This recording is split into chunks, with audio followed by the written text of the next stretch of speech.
Afternoon, Tim. How you doing? Good afternoon, Shabbar. I'm very well. How are you? I'm very good. I'm looking forward to this week's Ryder Cup starting on Friday. Oh, yes. I feel like a little kid this week in Oh, that's anticipation. exciting. That's good. So, Monday, 22nd of September, we've talked a bit about golf on the podcast, which you love and my son loves. I'm not a golfer myself, but I do enjoy the Ryder Cup. And I can see you're so excited, which is good. It's good to be excited. I know. I feel Imagine how you'll be by Friday. I can't. We should do a podcast on Friday or Saturday. I think we should actually, just to see what's happening. well. We do have our community, Purple Capes community, on Friday morning, so that will be the last bit of work I do on Yes. Friday. Yes. As soon as we log off from there, I'll be tuning in. Great. I should say, for people who haven't heard that phrase about the purple capes, and maybe we could do a conversation about that actually. So the 2-day money workshop that I run, and details of that are on my website, and there's going to be one in Bristol coming up 10th and 12th of October. But people who've done that work and want to carry on supporting themselves to explore and play and really transform their relationship to money, there's a community and it's called the Purple Cape Community. And there's a reason for that, but maybe that's a story we will tell another time. So yeah, Shabba's part of that, and we meet every month. And this month, I guess we'll talk about golf. Yeah, maybe, Or you maybe will. I will. Right, let's crack on. So last week we introduced this whole idea of the different ways that you've charged in your practice or Hmm. your coaching work and workshops, etc. Hmm. And this week we're going to start to look at a bit more about people who are maybe self-employed and are asking for money, and how do they go about setting their fees and what they charge, but also Hmm. people who may be employed as well. Hmm. So, salaries, you're always looking at negotiating, asking for pay rises, new job Hmm. opportunities, etc. Hmm. And this idea of how do I ask for money and what's the right way to do it comes up a lot. I've got a few Hmm. examples as well, Hmm. that I can sort of throw into the mix, in real life. But And I want to add to that group, you're right. People who are self-employed or work for themselves, it's often a massive thing. How do I charge, or how do I set rates, or how do I know what to ask for? But yeah, all of us, if we're employed, even if it's a salary negotiation. But there's also many people who are employed, but they still have to negotiate fees and rates on behalf of their company. Like if you're in sales or you're a project manager, we're often involved in buying and selling through our jobs, whether we're self-employed or not. It's a big part of what a lot of people do. Yeah, so in terms of a quick recap, I think the in a nutshell version of that is I'm always trying to make the money arrangement, both how we set it up and what I ask for, I try to make it serve the work. So it's like, what's the best way of doing it and what's the best number that serves the work?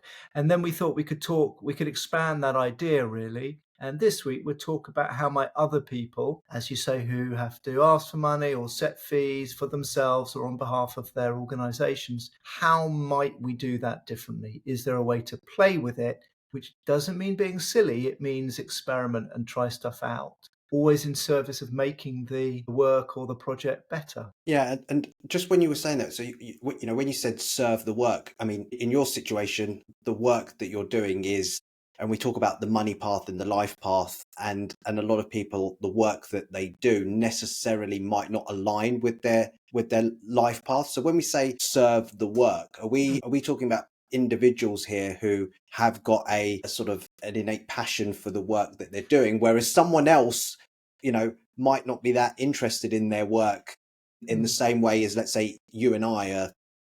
No, I don't think we need to make that I mean, you're correct, that's true in general, but no, because when I say serve the work, I mean make whatever outcome you're aiming for go as well as possible. So anytime, let's say I'm setting fees, I might set fees to sell golf clubs. I don't know, or build a bridge or anything. There could be any service or any product that I'm having to contract around, right? I might be very passionate about it, I might not. But by serve the work, I mean the main shift is, am I purely trying to maximize a number or focus on a number? Maybe I focus on my margin or my overheads or whatever I'm focusing on. But my entire thinking, this would be a more conventional way of negotiating. My entire thinking is, how do I make the number the best for me? And if I'm a little bit more inclusive, how do I make it the best for me and all right enough for my clients so that they're going to buy from me again?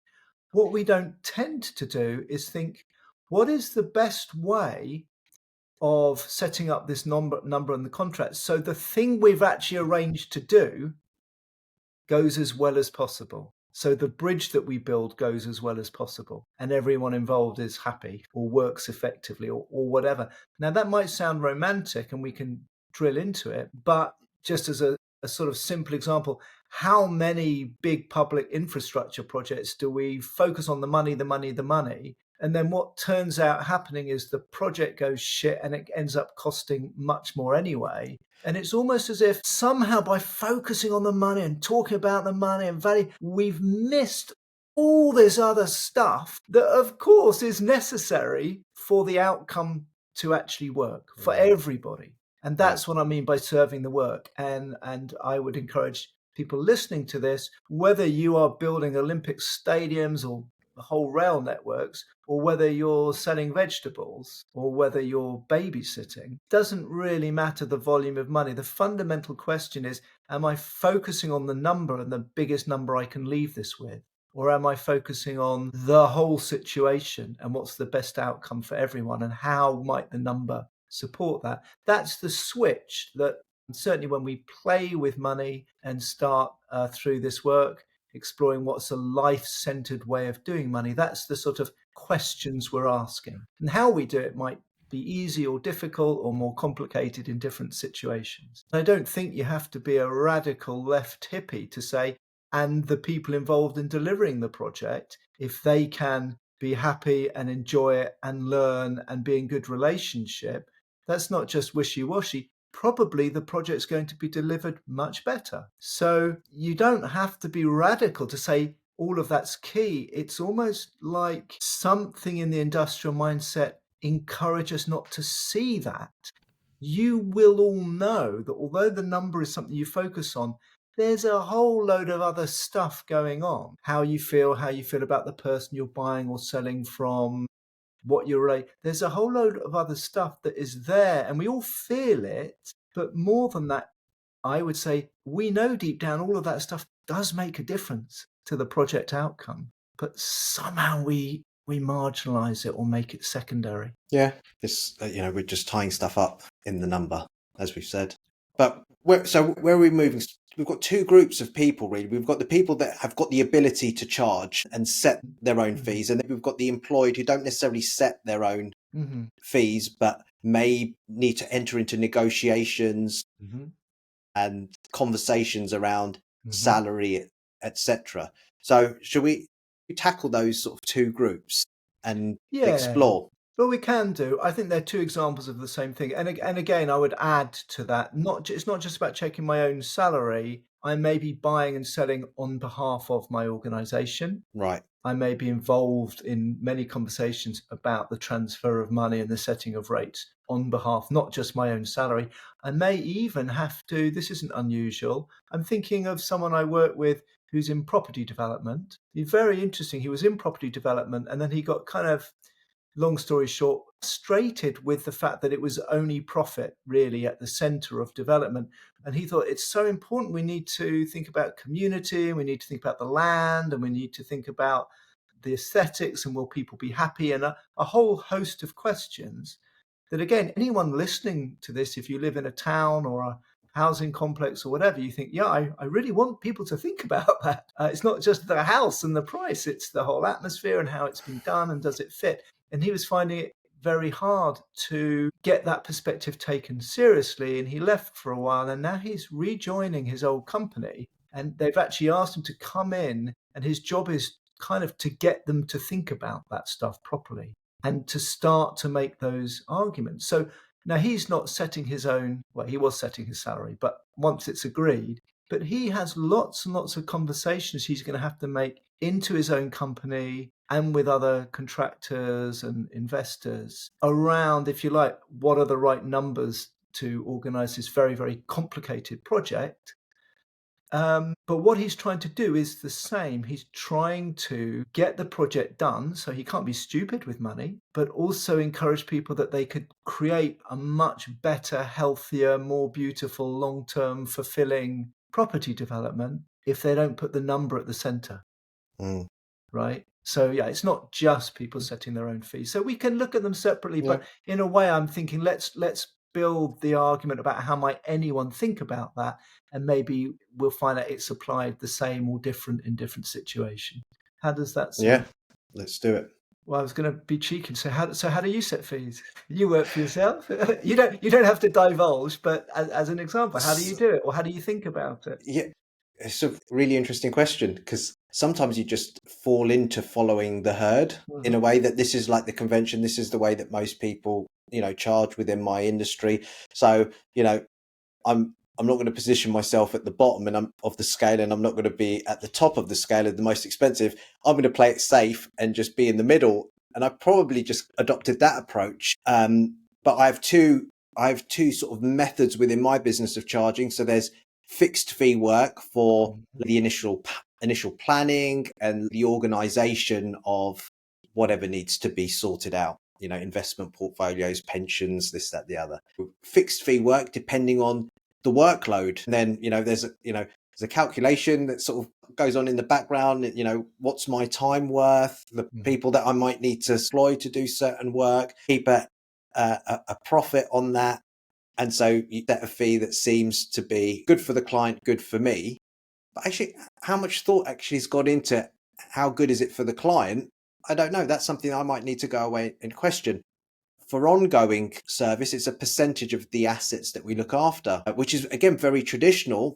Mhm. Does it make sense? There is a rationale behind it in a way, but I also have a floor in a ceiling on Mhm. my ongoing. So it's not like if you've got 5 million quid, then you're paying 0.5% of 5 million. I cap my fees at 8,500 annually. So it doesn't matter really how much wealth you've got up to a point. It then becomes capped, so it becomes irrelevant, which some people do, some people don't. Some people charge a flat percentage on whatever you've got, so it works in different ways. And yeah, I could say that it works for me in a way which allows me to live a lifestyle that's comfortable for me and my family. And yeah, I think that's where I Yeah. sort of Yeah. position it. That'll do for now. Again, we won't do a deep dive.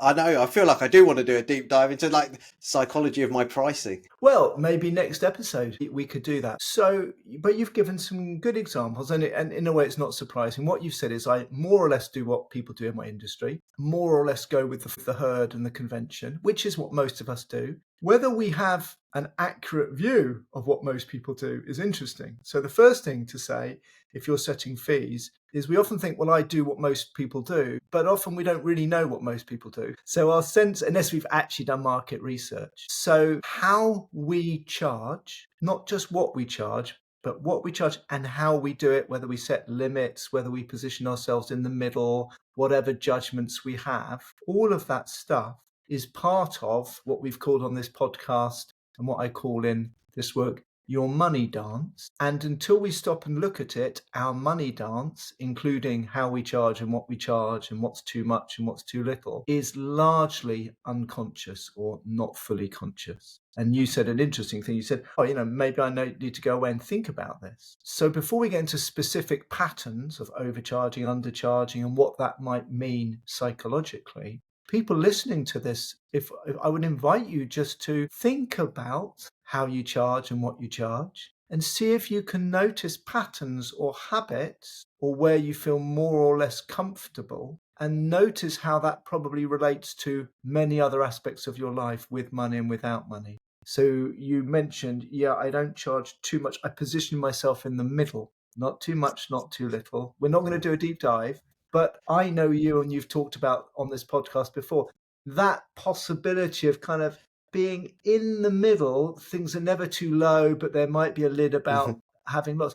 That is a pattern for you. It has Yeah, been in your life with money and in your life, right? So yeah. of course you'll charge that way. I'd say that that's my happy place. but it's not really a happy place, right? It's where you just find yourself then potentially stuck. Well, a really good question for you and anyone, don't answer, is it my happy place or is it my familiar, comfortable Yeah. place? Because all of us find positions. It's like doing yoga. You do a Mm, yoga posture, and it's a good analogy for money. Teacher says, do this, do this, do this. You do it. You find a place that for you feels comfortable and right. And your teacher can say you're absolutely unbalanced here or stiff mm, there, and someone else is over flexible here. But you just know, oh, this feels right for me. But really happy might be after a few years of yoga, you're doing it completely different and much more mm, fluid. Okay. Yeah, but what you said is not unusual. Most people are not that conscious of how they charge. They think more or less, I'll do what I think other people do. They may or may not know. And then, depending a bit on psychology, which maybe we can get into, they will typically either go, well, I'm going to be at the top or the middle or the bottom. And there might be different sort of beliefs and identities wrapped up with that. And then if they're lucky, like you, kind of works okay. No one question it. They have enough for the occasional holiday in Canada and a round of golf or whatever. And also, depending on what they do or where they position themselves, money may or may not flow, right? So that's what most people do. Maybe I just kind of reiterate what would be more interesting and then see if there's questions that arise for mm, you about different situations or yourself. Oh, and the other thing to say is most people do that, A, because we're not trained to think about money, but also it's uncomfortable to consciously play with money or do things differently. So anytime I'm thinking I might totally change how I charge, or anytime I want to investigate, am I doing it for this reason? That just inherently throws up a bit of funny feelings or a bit of awkwardness or anxiety, let alone talking to my clients about doing different ways. So also because money is still a taboo, we just tend to leave it at that. And I would say most people just think, well, that's how you should charge. But it seems lacking awareness and lacking possibility to me. What do you think? And does it raise any questions? yeah, it does. When you said most people don't think about it, and actually, when I started my business, there was this financial advisors who actually told you, right, okay, well, if you're running a business, these are the metrics that you need to look at, and obviously, you're running a business, and you need to make a profit, otherwise you'd cease to be able to give the service. If you're running it at a loss.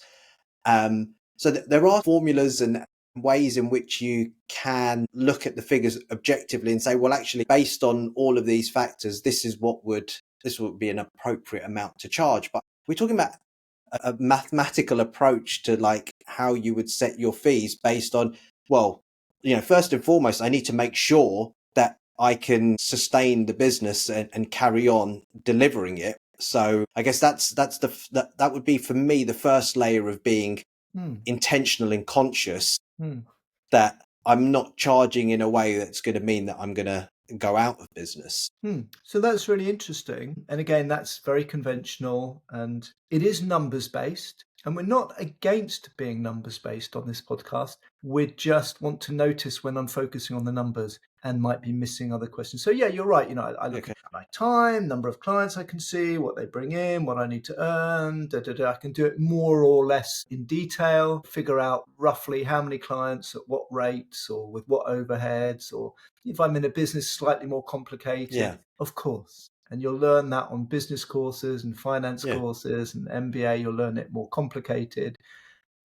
Fine, it's a numbers based way of doing it. First observation is let's look at the world that's more or less creating the world that we have around us. Tesco's is number based, everything is numbers based. So if I'm really happy with how my life is and how the world is unfolding with that logic, hurrah, let's all carry on with numbers based. If I have a sneaking feeling that actually things might not be set up all that well, or it might not be working, or it may serve me in some ways but not others, or there might be people I'd like to work with that I don't get to work with, or whatever, then that might suggest numbers based is not perfect, might be missing Mm. things. I'm not here to be anti accountants or anti spreadsheets, but I just think that they are one way of thinking about things. And because numbers are easy to measure and count and spot, they can draw our attention, our energy, and then we kind of solidify them. There was a phrase I'm trying to remember, something like the fallacy of abstract concreteness, some amazing term. In other words,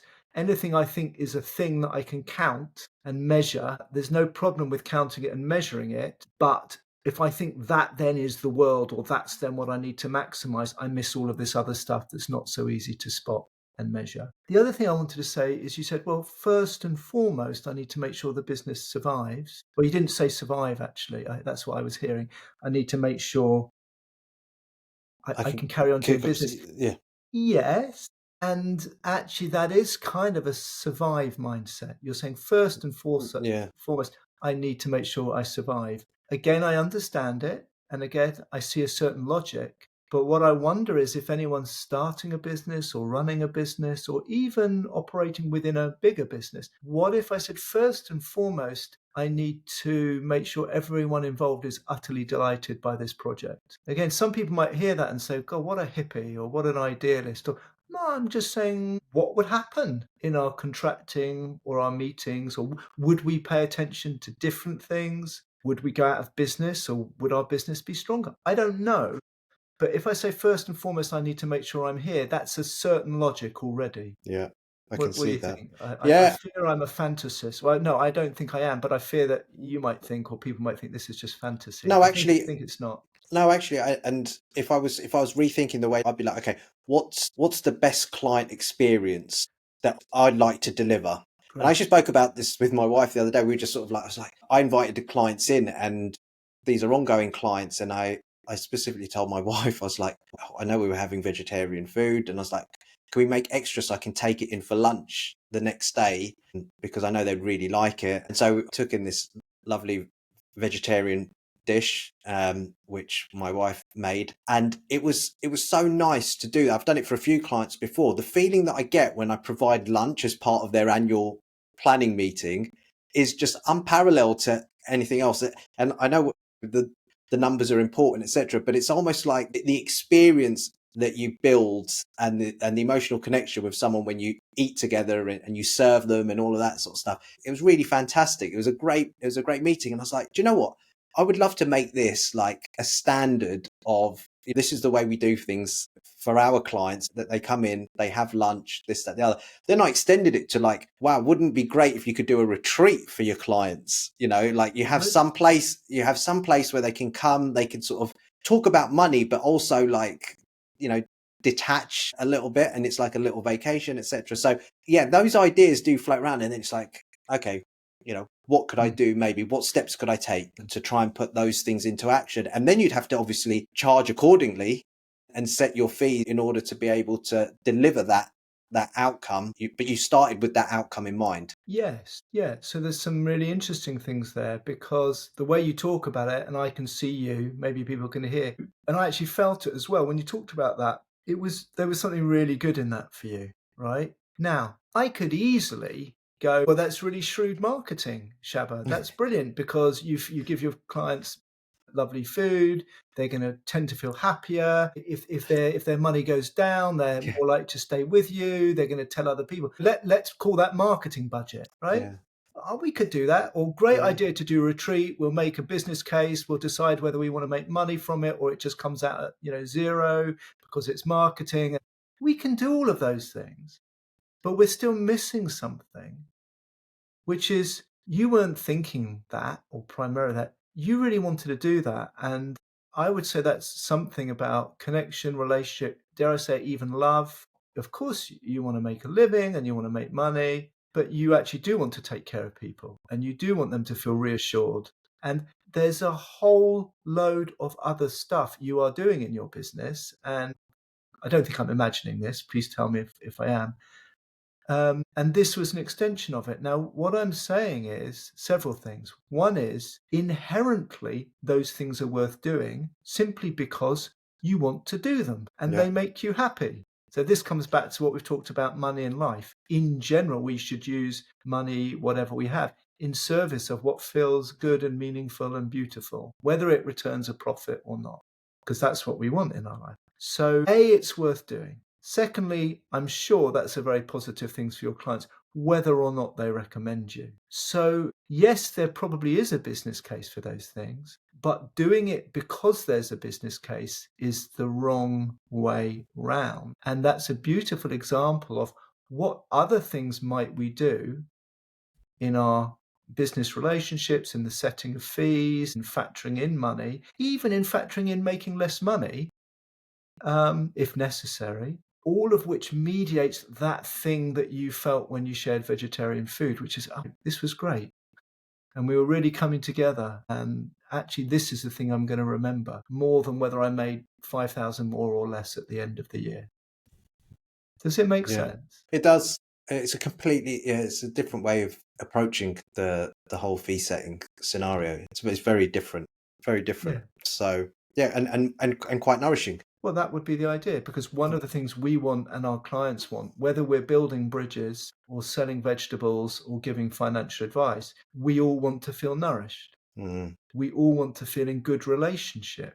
We all want to feel like we're moving towards something that feels in one way or another inspiring. Right, we don't have to be full on passionate every day about everything, but we like those good feelings, and there's a very deep reason why. And therefore, what most of the time happens, if I'm focusing on maximizing the money, I miss those feelings. They can become collateral damage, or at best, I don't take opportunities to maximize them. What would happen if I set fees and the whole way I thought about money is, how do I maximize those feelings with this client and with all clients? So I don't know what that means for you with the retreat. And I know we're not doing a deep dive on you. I'm just thinking of some ideas. Maybe you have optional charging rates. You could say, well, this is the rate, but also I offer retreats and a whole load of other things. And you can make an optional donation if you'd like to. Or maybe you just tell people that you're offering them anyway and you take the hit, right? Or maybe that you do it and you charge people and you say, look, I really want to do this because this is really important.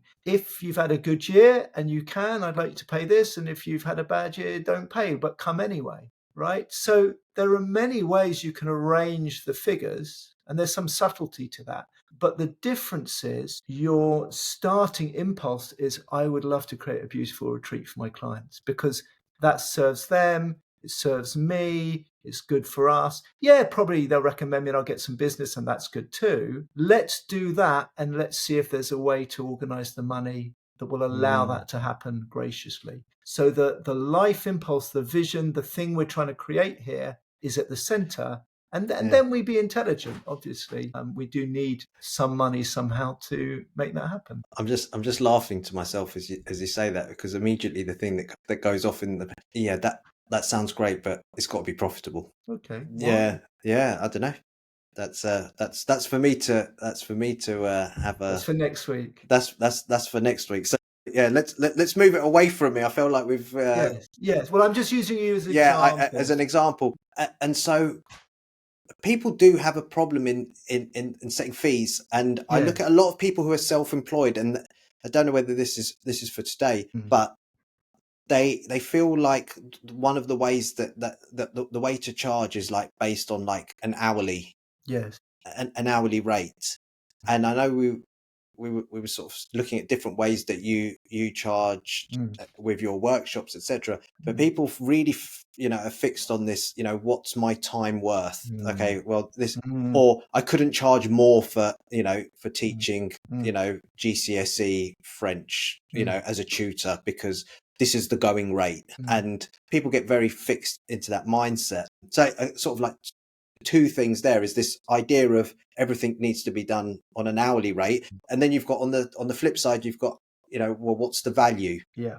And Yeah. so maybe we just touch on those two. Yeah. Yeah. They're big topics. Let me say a little bit today, and it maybe this becomes a two-parter.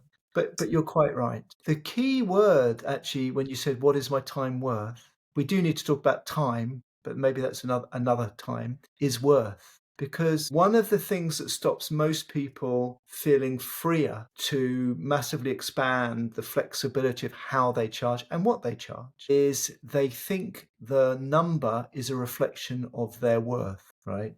What's my time worth, or what's this piece of work worth, or what am I worth? And we even see that in headlines. You have these horrible headlines of, Elon Musk is now the world's richest man. He is worth 10 billion or 100 billion or Mm, whatever. It's complete nonsense. Elon Musk is not worth any more than me, you, or some bloke in the street, or some homeless guy. He has more money fine. But his worth as a human being is, if it's anything, it's exactly equal to all of us. Yeah. Wow. That's very deep. And people can reflect on that and they can think about that, but I can't see it couldn't be true. He has more money. Yeah. Good for him. And maybe he deserves it. Maybe, well, actually, I don't want to use the word deserve. That's a whole other thing. That's wrapped up with worth. But he has more money and good for him. But you can't say his value or his worth is greater or lesser. And one of the things we explore on the money workshop is this paradox that all of us, and this is more a spiritual thing or an existential thing, we are all infinitely worthwhile, right? Because we're unique in the whole, as far as we know, in the whole history, what is it, 13 billion years, there's never been another being the same as you or Elon Musk or the homeless guy. I mean, unique in the whole Mm. history of the cosmos. So this is infinitely valuable. Literally, there's nothing in creation. There's nothing to do with money. So all humans have this infinite worth.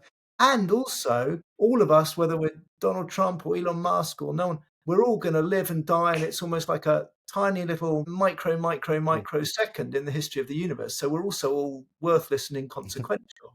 We're like a little flash of lightning.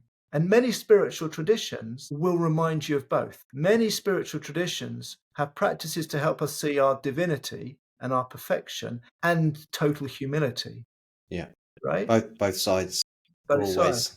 No, no. I was just going to say, in all aspects, it's always presented as a, you know, man's perfection, but also, well, look where he came from. Exactly. So something very beautiful about the fact that deep down, nothing to do with money or numbers, we are all infinitely valuable and worthy and totally inconsequential. The amount of money you have or the amount of numbers you have on a bank account is nothing to do with that. Now, the problem people have coming back to charging is we tie up. So if I have feelings of not feeling worthy or not feeling good enough, or sometimes it can go two ways. If I don't really feel in touch with my worth and my preciousness, and I've got some confidence issues, which many of us do, especially when we're trying to do business, I'll tend to think, well, I am not worthy, or I don't feel worthy, or I don't feel like deep down, I don't feel super great. Therefore, I can't, the number must be small to fit with that.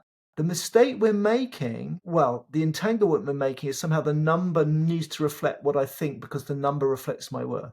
And it doesn't need to. Yeah. So I could still feel like this, and I could still, it's not about charging lots, it's still what would be the number that would really support the project best. If we get stuck into that trap, so I don't feel worthy or I doubt my value, kind of as a person, what I often do is I set a low figure because I'm tying up my feelings with the figure. But guess what? Then I am undercharging and I can bake into the contract or the relationship or the project from the very beginning a sort of a lack of resource, an overextension, and that leads to a bad project and a resentment. And then often I'm resenting the client and actually they're resenting me. And the whole thing from the very beginning is set up in a way that won't feel good and healthy because I'm not in touch with my lack of worth and I'm projecting it onto a number. Mm. I mean, I've said a lot there and we maybe need to unpack that next time. But does it make some Yeah, sense? and that's common, and probably you'll see it with people that we know that set fees, and friends, family, etc. Linking that self-worth piece to the amount that they charge. Yeah. And on the other side, I think there are people who, through fear of, or if I charged too much, then Yes. I wouldn't get any clients, and Yeah. so from that perspective, I think people get caught up as well, Yes. which I see a lot, and it's where how do you sort of break out of those two positions? Well, there's a few steps from here. So pattern one of tying up my worth with the number is I don't feel worthy, so the number must be small. Then you ask a great question about fear of not having clients. I'll come back to that one. Pattern two is some people, I don't feel worthy, and therefore I think the way I get to feel worthy is by having lots of money. So I might charge a lot, right? Because somehow that's going to give me a feeling of worth. So people can check out which pattern they're in.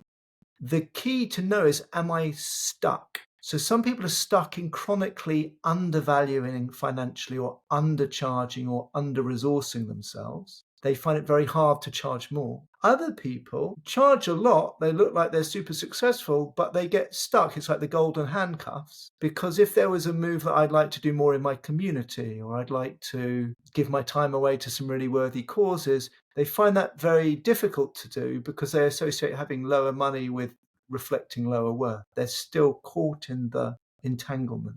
The key for both of them is this work about we're all beautifully worthy and perfectly valuable, and we're all worthless. So it doesn't really matter for my feelings of esteem what I charge. Then I can try and charge whatever's going to be best for the project, right? There's a lot in that. Maybe there'll be a part two. We'll see. Because this is quite deep work.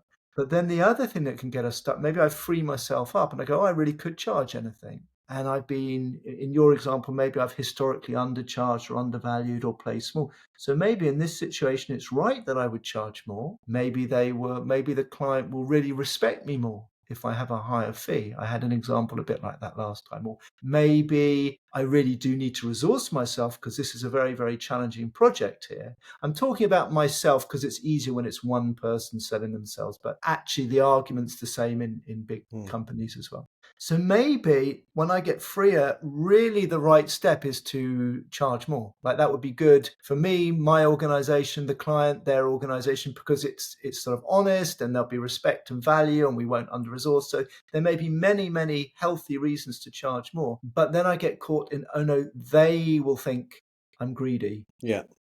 Or they won't like me. Or they will think I'm being exploitative, or even they'll pay it, but I'll think I'm being exploitative. Does that make sense? Yeah, very common. Yeah, it's very common. So what's really interesting is to recognize, how can I put it? That's a blind spot too, because actually, well, I'm actually doing something that I think is going to set this up in a really healthy way. But my fear, what we might call a psychological edge, is a judgment of greed or I'm exploitative.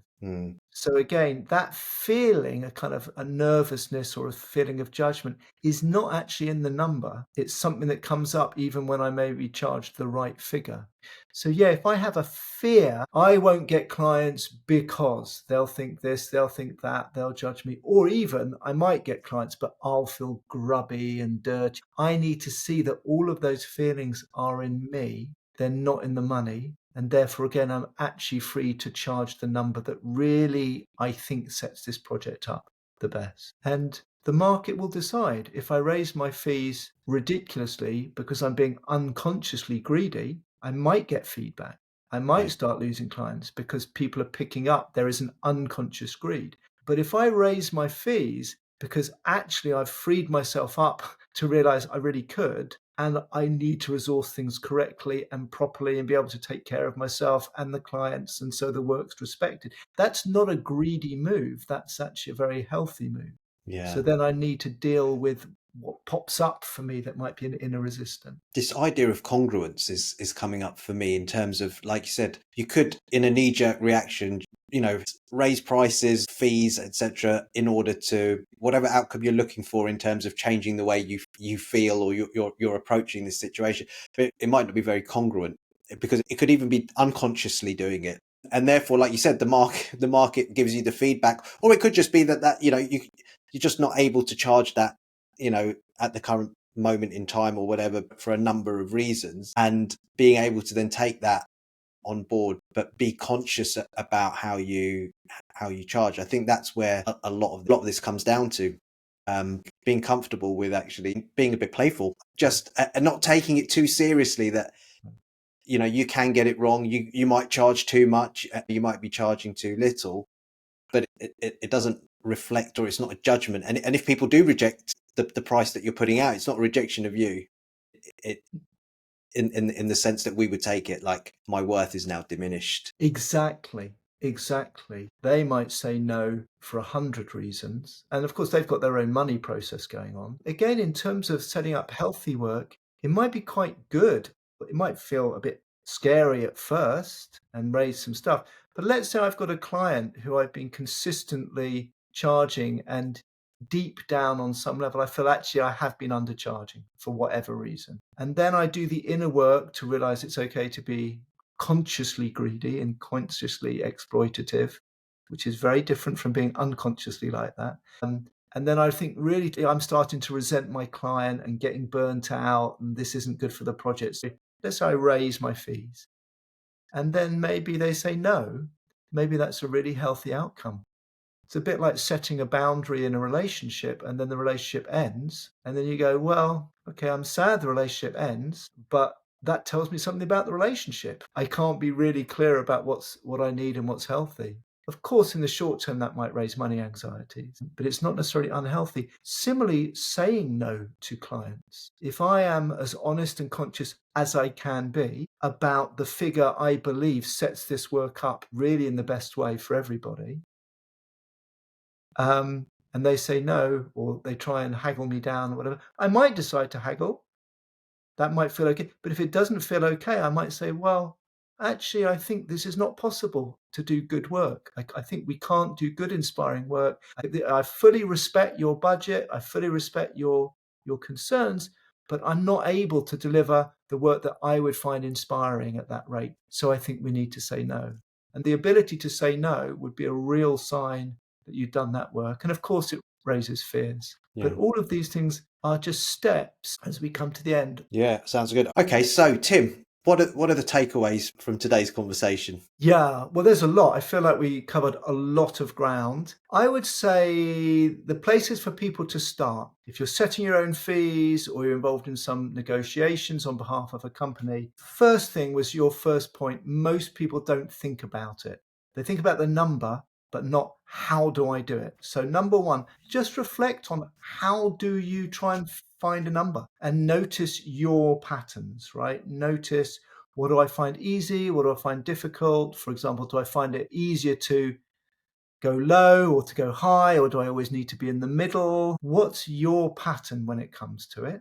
And also, what do I find difficult? Do I find it harder to go down or go up? So really notice, like it's a yoga class, what's my posture? And then I think the next question, without going sort of too deeply, is think for a piece of work or for a contract next time it's coming up. See if you can just think, what's the result we really, really want here? Me, the client, or the other organization? What would be a really beautiful, healthy, good result?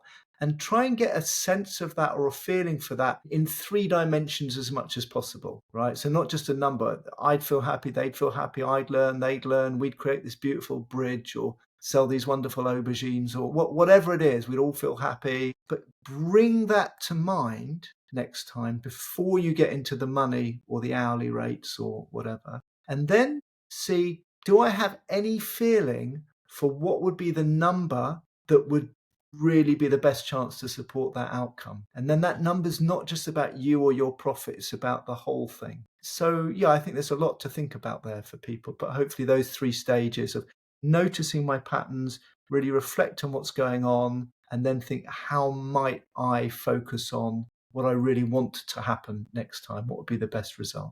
And let us know how you get on and any Yeah, questions and what happens. Yeah. holistic approach to pricing. Yeah. Well, a life-centered, a life and soul-centered approach rather than a number money-centered approach to pricing. Sounds great, Tim. Let's wrap up. I'll see you next time. All right. See you next week. Cheers, Shabba.